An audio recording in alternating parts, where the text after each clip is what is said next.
Bienvenue dans cette édition d'information que j'ai le plaisir de vous présenter. Et avant de continuer, les titres. Ouverture ce matin au Palais des Congrès de Niamey de l'atelier de mobilisation des ressources organisé par le ministère de la Population en collaboration avec le NEPAD et le NORAD. Détail dans ce journal.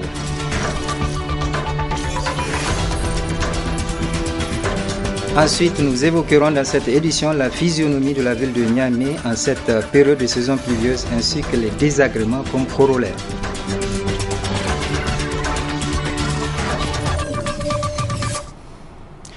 Mesdames, Messieurs, bonsoir. Tout d'abord, cette information suite à la demande de la levée de l'immunité d'un député introduite à l'Assemblée nationale par le gouvernement au cours de la première quinzaine de ce mois de juillet après la tenue d'un conseil de ministres. Le bureau du Parlement nigérien a procédé ce mardi à la levée de l'immunité du député Bakari Seydou, président du groupe parlementaire du Modern Lumana Africa. Il va répondre face à la justice de sa gestion à la cellule crise alimentaire. Il est accusé d'avoir payé il y a une dizaine d'années des fournisseurs qui n'ont jamais livré. Une accusation que le député a balayée d'un revers de main le 13 juillet dernier lors d'un point de presse où il a exhibé face à la caméra une lettre de reconnaissance des partenaires du Niger qu'il aurait félicité pour avoir bien rempli sa mission. Bakari Seydou donc que vous allez retrouver en partie magazine. Ensuite, début ce matin au Palais des Congrès de Niamey de l'atelier de mobilisation des ressources du programme d'appui à l'égalité des genres au changement climatique et à l'agriculture. L'atelier est organisé par le ministère de la Population en collaboration avec le NEPAD et le NORAD. Compte rendu Nafissa Adamou et Ibrahim Abdou. Le programme d'appui à l'égalité des genres au changement climatique et à l'agriculture vise à soutenir une véritable intégration et une autonomisation durable des petites agricultrices. C'est donc pour mobiliser des ressources en faveur de ce programme que se tiennent les travaux de cette présente table ronde des partenaires au développement. Il vous souviendra que l'année dernière, pratiquement à la même période, nous nous sommes retrouvés, pas dans cette salle, mais au Palais des Congrès, pour valider l'étude du programme Niger d'appui au genre, au changement climatique et à l'agriculture. Ce programme NEPAD, qui est continental, est mis en œuvre par l'agence dans 5 pays africains que sont le Cameroun, l'Éthiopie, le Malawi, le Rwanda et le Niger.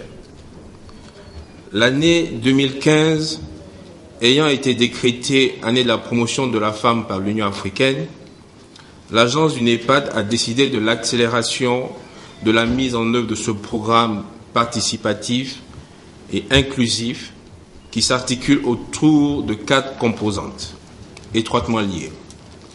Premièrement, l'allègement des tâches pour les femmes rurales productrices. Deuxièmement, développement institutionnel. Troisièmement, amélioration de l'accès des femmes rurales productrices aux ressources, que sont la terre, le crédit, les équipements et les intrants.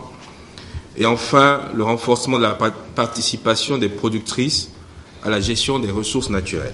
Au Niger, le rôle des femmes dans le maintien de la sécurité alimentaire et nutritionnelle des ménages n'est plus à démontrer, dira la ministre de la Population, de la promotion de la femme et de la protection de l'enfant. C'est pourquoi, à travers la politique nationale genre, gage d'un développement humain équitable et durable, le gouvernement du Niger vise à bâtir avec tous les acteurs une société sans discrimination, où les hommes et les femmes, les filles et les garçons ont les mêmes chances de participer à son développement et de jouir des bénéfices de sa croissance. Aujourd'hui, il faudrait en plus prendre conscience que les agricultrices ne sont pas seulement vulnérables au changement climatique, mais elles représentent également des acteurs et des agents actifs de changement, qu'il s'agisse de l'adaptation au changement climatique ou de la réduction de ses effets. C'est conscient de l'aspect genre dans les effets du changement climatique sur l'agriculture africaine que l'Agence de planification et de coordination du NEPAD a mis sur pied un programme quinquennal dénommé Programme d'appui à l'égalité des genres au changement climatique et à l'agriculture. 2 objectifs sont attendus au sortir des 2 jours de cet atelier. Mobiliser les partenaires techniques et financiers sur le principe de la synergie en fonction de l'avantage comparatif de chaque acteur et la mise en place du cadre institutionnel de gestion du programme au niveau national ainsi que dans les 5 régions choisies lors des phases de consultation. Le visage de la ville de Niamey se transforme pendant la saison pluvieuse. Les voies deviennent impraticables, la circulation très difficile et l'accès au quartier très fatigant. D'autres précisions dans le reportage qui va suivre. Niamey est sale, vraiment très sale. Et pour s'en convaincre, il faut l'installation de la saison pluvieuse pour avoir en face un tableau des pluies irritant. En effet, aucune des 5 communes qui composent la ville de Niamey n'est épargnée par la dégradation avancée des routes qui rendent pénible la circulation. Mais le plus difficile, c'est lorsque les eaux de pluie se transforment en marigots, rendant inaccessibles beaucoup de quartiers. Du coup, le projet Niamey-Niala prend progressivement la forme d'une chimère. Vraiment, nous ne constatons pas l'existence de Niamey-Niala. Presque toutes les voies de Niamey sont en mauvais état. Par exemple, dans les quartiers Banizumbu, Bobiel, Danzamokwara et Cité des Pieds. Quel qu'en soit le montant qu'on donne à un taximan conscient, il n'ira pas. Nous ne voyons pas le travail que fait la mairie qui dispose pourtant de moyens.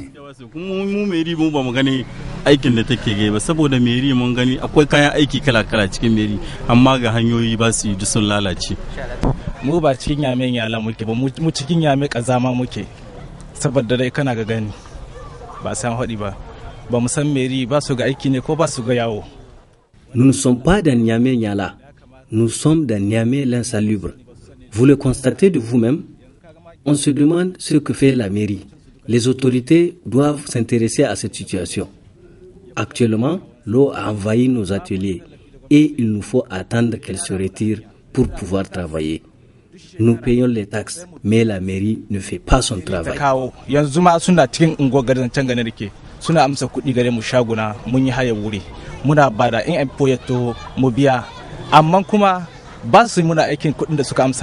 Cependant, pour chaque problème qui se présente, doit exister nécessairement des remèdes. Nous demandons à ce que des caniveaux soient construits. Ce qui détruit la ville de Niamey, c'est le manque de caniveaux. Les autorités doivent s'impliquer dans la réalisation des routes, mais avec des caniveaux. Car ça fait honte de faire visiter un étranger dans ce genre de quartier.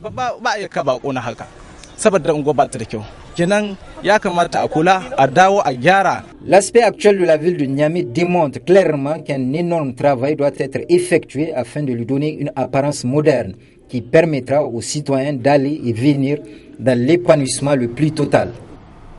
Toujours relativement à l'environnement de la ville de Niamey qui devient compliqué pour les habitants dans leur vie quotidienne, je vous propose de suivre le commentaire de Hassan Saleh Mustafa qui dresse ici un constat peu reluisant en ce moment de saison pluvieuse.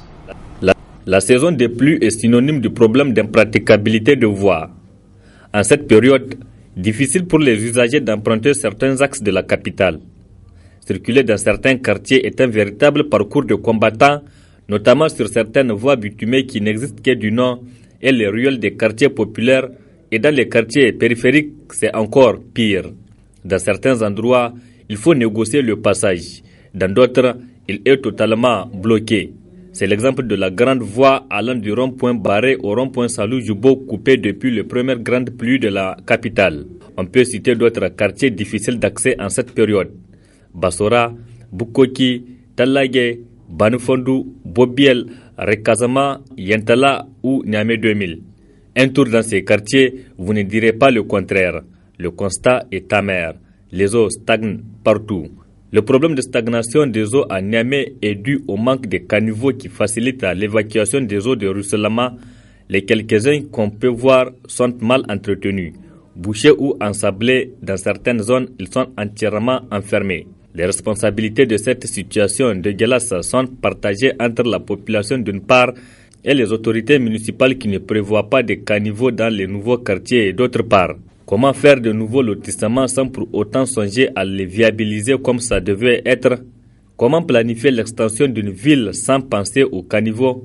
Deux questions qui expliquent cependant les calvaires de Niamey. Le manque de caniveaux à Niamey est une réalité aujourd'hui. Les autorités municipales doivent revoir cette situation qui décrit les habitants qui ne savent plus à quel sens se vouer. Les responsabilités de stagnation des eaux à Niamey sont partagées, dis-je. La population, principale bénéficiaire de ces infrastructures, contribue elle-même à leur destruction en versant des ordures et autres déchets qui peuvent empêcher aux eaux de passer, et les autorités municipales qui n'assurent pas le curage régulier de ces ouvrages pourtant réalisés à grands frais. C'est dire que nous sommes tous coupables de ces calvaires avec ce lot de conséquences néfastes sur la santé et dans les activités quotidiennes. Nous devons alors tous avoir un esprit patriotique. Nous devons tous contribuer de ce fait à bâtir notre nation. Personne ne le fera à notre place. Aux autorités de la 7e République qui ont tant chanté Niamey Yala, autrement dit Niamey la coquette, de mettre tous les moyens qu'il faut pour assainir le cadre de vie de la population de la capitale exposée à tous les risques sanitaires. Avec cette situation qui va de mal en pire, Niamey sera-t-elle véritablement Niala et présenter un jour un visage propre pour se hisser dans le rang des capitales dignes de nom? Ensuite, la Bank of Africa Niger du groupe BMCE a inauguré hier à son siège un centre d'affaires destiné à sa clientèle entreprise. Ce nouveau centre vise l'amélioration du monde des affaires au Niger. Adam Soumana Issa Doumi pour le compte-rendu. À travers cette cérémonie, le Niger emboîte les pas à d'autres pays où est implanté le groupe Bank of Africa par l'inauguration d'un centre d'affaires. Une première au Niger qui vise l'amélioration des prestations de cette banque pour sa clientèle entreprise, comme l'a souligné le responsable de ce centre. Dans le centre d'affaires, tous les services de caisse, de guichet, de financement des besoins à court et moyen terme des entreprises sont assurés par une équipe dédiée. Le centre d'affaires que nous lançons aujourd'hui est un espace qui a été entièrement pensé et conçu par le groupe BOA, à l'instar des autres centres d'affaires du groupe BOA, comme une banque sur mesure pour sa clientèle des entreprises qui, dans un environnement complexe, exige aujourd'hui une attention particulière pour satisfaire pleinement tous ses besoins. Pour cela, le centre d'affaires s'appuie sur deux leviers essentiels, à savoir une offre de produits riches et variés, une équipe motivée, disposant d'une expertise et d'un professionnalisme orienté client-entreprise. En effet, la relation commerciale avec le client sera portée par un binôme composé d'un chargé d'affaires et d'un chargé de compte qui sera appuyé par les services de back-office, à savoir l'administration, le juridique, les opérations internationales et locales. Prenant la parole à son tour, le directeur général adjoint du groupe BOA a rassuré la clientèle à œuvrer davantage pour l'amélioration des prestations de leurs services. Aujourd'hui, grâce à Dieu, alhamdoulilah, l'offre aux particuliers est très riche, formatée, le réseau est très développé. Je crois que nous avons le premier réseau au Niger. Donc nous arrivons à toucher cette clientèle des particuliers n'importe où. Et encore, on a des objectifs assez ambitieux. Pas plus tard que ce matin, on m'a dit que 3 agences étaient en cours de construction. Donc on va renforcer notre présence dans pas mal de villes en province pour ne pas se concentrer uniquement sur la capitale Niamey. Mais pour les entreprises, aujourd'hui, nous apportons donc la réponse. Donc ça a été dit tout à l'heure. Donc nous avons aujourd'hui, nous aurons demain les compétences nécessaires pour pouvoir répondre aux besoins de cette clientèle, besoins spécifiques. En présidant la présente cérémonie, le ministre délégué obligé à louer l'avènement de ce centre qui cadre, selon lui, à la politique de développement du Niger. Le gouvernement appuie et encourage votre action à l'endroit des entreprises qui jouent un rôle déterminant dans les processus de développement économique et social engagé par les autorités. La dénomination centre d'affaires indique clairement que vous comptez encourager et améliorer le climat des affaires, élément essentiel pour le gouvernement de la République du Niger, permettant d'assurer un développement économique et social harmonieux de notre pays. À cet égard, je reste persuadé que l'ensemble des entreprises, sociétés et autres structures institutionnelles ne manqueront pas de s'adresser à votre centre d'affaires qui reste un cadre idéal et de référence pour pouvoir répondre valablement et efficacement à leurs attentes. L'assistance a ensuite eu droit à une visite guidée de ce centre avant de clore en beauté cette cérémonie autour d'un pot gracieusement offert par la Bank of Africa qui est, rappelons-le, une filiale de la Banque marocaine du commerce extérieur.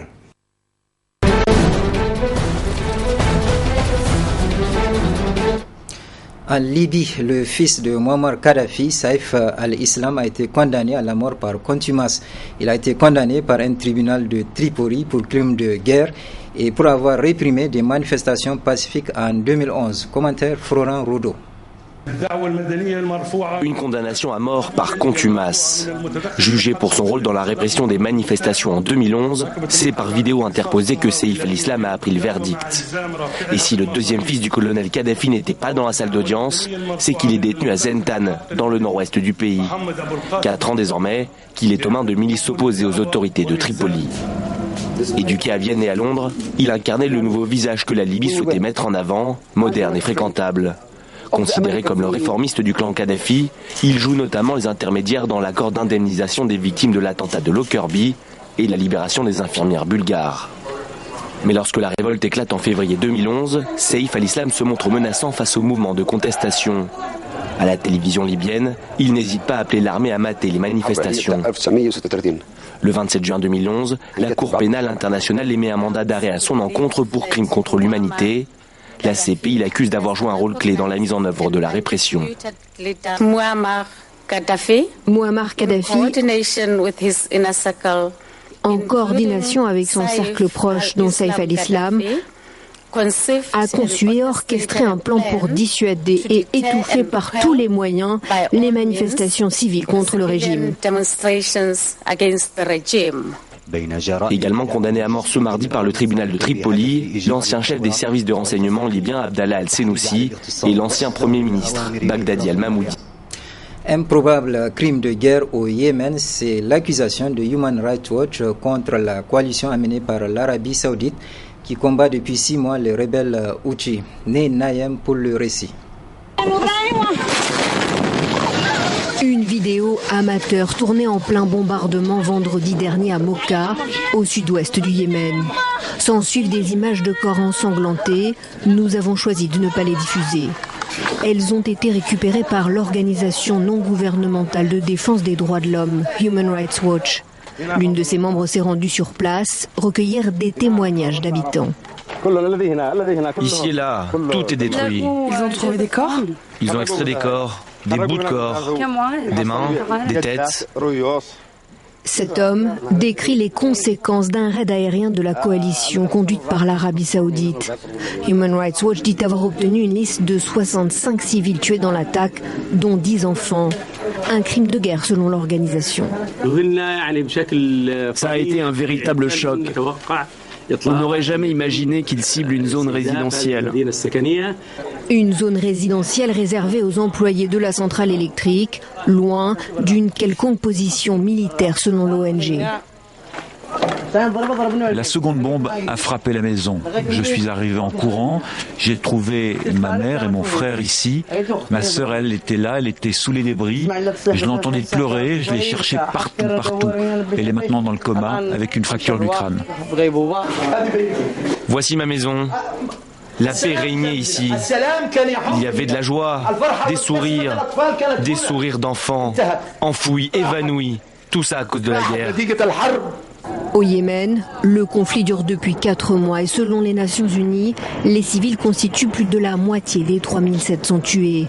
Aujourd'hui, Human Rights Watch appelle l'ONU à enquêter sur ces raids tuant les civils. En France, suite de la saga des Le Pen, où la justice a une fois de plus donné raison à Jean-Marie Le Pen contre sa fille Marine. Retrouvons encore Né Nayem pour le commentaire. Jean-Marie Le Pen au tribunal de Nanterre, c'était le 12 juin dernier. Le patriarche vient alors contester sa suspension du Front National. Il se dit victime d'une cabale politique. C'était un prétexte. Le prétexte est de se débarrasser de Jean-Marie Le Pen et de ce qu'il représente, c'est-à-dire de la ligne politique des fondamentaux du Front, tels qu'ils ont été défendus pendant plus de 40 ans. Ce mardi, la justice confirme la suspension du congrès du Front National. Une assemblée générale extraordinaire voulue par Marine Le Pen, la présidente du parti. Près de 52 000 adhérents devaient approuver ou non par courrier les nouveaux statuts du FN, avec notamment la suppression du titre de président d'honneur de Jean-Marie Le Pen. À 87 ans, le patriarche est mis au banc du parti après une nouvelle série de provocations. Pour le vice-président du Front National, il fait partie du passé. Il souhaite la défaite de Marine Le Pen et manifestement la défaite de sa propre petite fille en PACA, hein, vu les mots qu'il emploie. Mais tout cela n'a aucune importance, cette page est largement tournée et nous on se tourne vers les problèmes des Français. Vous savez, vous me parlez beaucoup de Jean-Marie Le Pen, ça n'a pas beaucoup d'importance. Aujourd'hui, le parti d'extrême droite est donc contraint à organiser un congrès physique à la place du vote par correspondance, ce que Marine Le Pen voulait à tout prix éviter pour ne pas donner une tribune au fondateur du parti. Une dent humaine de 560 000 ans, c'est la découverte qu'ont faite deux jeunes gens de France. Il s'agit d'une découverte majeure qui pourrait servir à déterminer l'origine de l'homme. Ce sont ces deux jeunes apprentis archéologues de 16 et 20 ans qui ont fait l'incroyable découverte. Elle était enterrée juste là, une incisive centrale inférieure, vieille de 560 000 ans. Donc ça s'est passé juste ici, donc c'était sur ce monticule là, au bout, à la verticale, l'émail vers le haut. Et c'est Valentin qui l'a sorti, donc il m'a dit qu'il a commencé par voir l'émail et après il l'a sorti en fait. Puis c'est quelques minutes après que je suis arrivée et que on s'est juste posé des questions, on réalisait pas du tout que c'était de l'humain au départ. Cette simple dent est un puits de science pour les chercheurs, un témoignage clé des modes de vie observés pendant la période paléolithique, un véritable trésor. Pour nous, c'est qu'on va pouvoir connaître justement l'anatomie de cette espèce d'Homo heidelbergensis, très bien connue en Europe, et c'est l'espèce qui a donné par la suite Néandertal. Voilà. Et plus on recule dans le temps, mieux on peut définir cette espèce, et mieux on peut aussi comprendre comment elle est apparue. Une dent qui donne aussi un sacré coup de jeune à l'homme de Tautavel, dont le moulage du crâne est conservé ici. Lui avait 100 000 ans de moins. Arago 149, c'est comme ça qu'il a été baptisé, et donc officiellement le plus vieil homme de France. C'est une espèce de pièce d'un puzzle gigantesque pour lequel on n'a pas beaucoup d'éléments quand même. Donc là, on a de nouveaux éléments maintenant à 560 000 ans, alors qu'on avait là, à la colline de l'Arago ce niveau de l'homme de Tautavel, bien connu, qui est dans les manuels scolaires, qui est à 450 000 ans. Le site de Tautavel n'a pas fini de livrer ses secrets. Les archéologues comptent bien maintenant trouver le crâne entier d'Arago 149 et lui arracher toute la vérité. Nous vous invitons maintenant à suivre une fois de plus les explications du député Bakary Seydou qui se prononçait suite aux accusations qui ont été portées à son encontre. Très bonne réception et je vous souhaite de passer une excellente soirée. Le Conseil des ministres a demandé la levée de mon immunité parlementaire pour un dossier de non-livraison des céréales qui date des années 2005. J'ai tenu à faire ce point de presse pour éclairer l'opinion nationale et internationale sur les dessus de cette affaire. De quoi il s'agit? J'ai assuré la fonction de coordinateur de la cellule crise alimentaire de 2000 à 2008. En tant que coordinateur, j'assurais la fonction du secrétaire exécutif d'un dispositif national de prévention et de gestion de crise qui regroupe à la fois l'État du Niger et les partenaires qui aident l'État dans ce sens. Donc, durant ces années de gestion, nous, en tant que secrétaire exécutif du dispositif, nous avons la charge d'appliquer les règles édictées par la commission mixte. Cette commission qui se réunit et qui décide de tout. Alors, dans le dossier, il est dit que nous avons donné des marchés à des opérateurs économiques et que ces opérateurs économiques n'ont pas livré. Alors je voudrais préciser que la CCA, en tant que secrétaire exécutif du dispositif, lance des appels d'offres. À l'issue de ces appels d'offres, dans le contrat, il est clairement dit que la livraison des céréales se fait par une autre structure, à savoir l'Office national de produits vivriers, l'OPVN. Et pour assurer le double contrôle, la commission mixte de concertation, qui est l'organe qui gère le dispositif, a recruté un cabinet expert dans le domaine qu'on appelle la compagnie des experts maritimes. Et c'est cette compagnie des experts maritimes qui, à la fin, délivre un certificat de conformité en plus du PV de réception de l'OPVN. C'est au vu de ces deux documents que nous transmettons à la signature de l'État du Niger et des partenaires, donc le paiement de toute commande qui a été faite.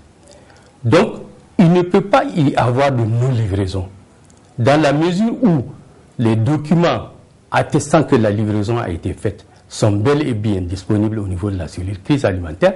Le certificat de conformité de l'ACM est aussi dans le dossier. Et c'est l'ensemble de ces pièces qui constituent l'élément clé de paiement. Et les paiements ont été bel et bien autorisés par les partenaires au développement. Alors, aujourd'hui, pour des raisons purement politiques, on veut faire sortir ce dossier pour dire que les livraisons n'ont pas été faites.